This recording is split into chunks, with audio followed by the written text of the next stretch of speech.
Many companies, and certainly most individuals, don't have the luxury of a hardware firewall, but they do have firewalls as a software firewall on each of their computers.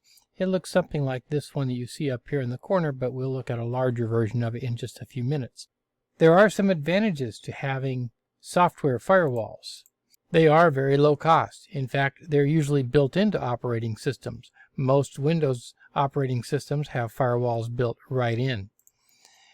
They can provide individualized configuration on each machine. If we had a hardware firewall here, we could only have one setup for each individual machine, but here each one can have individual setups.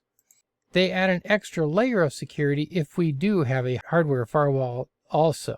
So in this scenario, we have a hardware firewall and software firewall. So now we have two layers of security protecting each of these computers.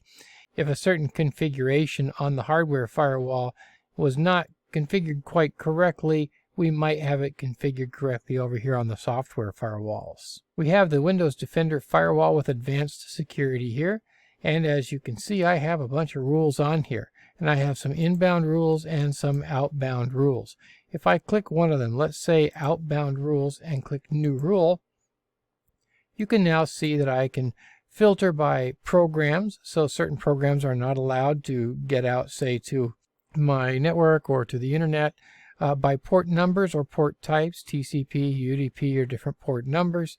Predefined rules that I may already have set up, or I can make a custom rule. And if I make a custom rule, again, you can see I have several items that I can use: programs, protocols, ports, scopes, actions, profiles, names.